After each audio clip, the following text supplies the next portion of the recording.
बिस्मिल्लाहिर्रहमानिर्रहीम। आज की इस वीडियो में हम देखेंगे इम्पेरेटिव सेंटेंसेस को किस तरह से पैसिव वॉइस में चेंज किया जाता है। सबसे पहले हमारे लिए जानना ज़रूरी है कि what are imperative sentences. Imperative sentences को उर्दू में हुक्मिया फ़िक्रे कहते हैं। इसमें हम किसी चीज़ का हुक्म देते हैं, किसी चीज़ से मना करते हैं। तो इसका आपने सिंपल ये फार्मूला याद रखना है। ये हमेशा वर्ब की पहली फॉर्म से स्टार्ट होते हैं, जैसे ओपन द डोर, दरवाज़ा खोलो, डू इट, ऐसा करो। इसमें आपने करना क्या है, पैसिव वॉइस में सबसे पहले लेट का इस्तेमाल करना है, फिर जो भी ऑब्जेक्ट है उसको लाएंगे और बी के बाद थर्ड फॉर्म ये आपने याद रखनी है। लेट के बाद जो भी ऑब्जेक्ट है उसको लाना है, बी लाना है और थर्ड फॉर्म लगानी है।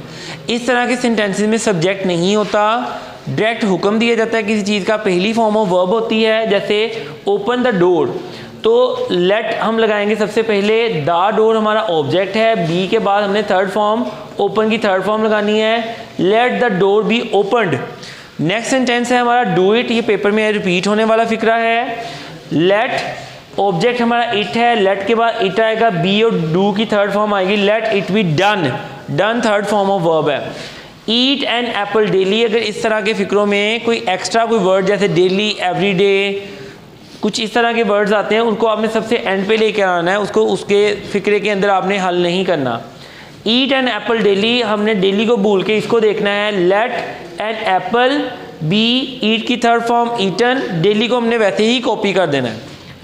आगे नेक्स्ट वॉश योर क्लोथ, इसमें दो वर्ड्स हैं और ये दोनों वर्ड्स मिलके ऑब्जेक्ट बना रहे हैं कि अपने कपड़ों को वॉश करो। Let your cloth be, wash की हम थर्ड फॉर्म लगाएंगे वॉश्ड। रीड द बुक, इसमें द बुक जो है ये ऑब्जेक्ट है। Let the book be, read की थर्ड फॉर्म के स्पेलिंग वही होते हैं लेकिन प्रोनाउंसिएशन है read. Bring a glass of water, यहाँ पे ये 1 2 3 4 वर्ड्स मिलके जो है ये ऑब्जेक्ट बना रहे हैं, तो ये होगा let a glass of water be, bring की थर्ड फॉर्म ब्रॉट आएगी। अगले से फिक्रे जो मैं आपको बताऊंगा, इसमें मनफी किसी चीज़ से मना किया गया है, जैसे डू नॉट पनिश हिम। ये बड़ा इंटरेस्टिंग फिक्रा है। इसमें आप देखें कि यहाँ मैंने ही को लिख के उसको काट के हिम किया है। एक चीज़ याद रखें, लेट के बाद हमेशा ऑब्जेक्टिव हालत आती है, सब्जेक्टिव नहीं आती। यहाँ पे ही गलत था, हिम को वैसे ही कॉपी करना है। Let him not be punished, do not do it, ऐसा मत करो। Late it not be done. तो इस तरह के फिक्रों में आपने देखना है बी से पहले नॉट लगाना है, तो ये हो जाएगा नॉट बी, जो भी थर्ड फॉर्म है उसको बना देना है। Let it not be done. Do not beat the dog, अब इसमें द डॉग जो है ये ऑब्जेक्ट है और मनफी फिक्रा है। लेट द डॉग नॉट, उसके बाद बी और बीट की थर्ड फॉर्म बीटन आ जाएगी।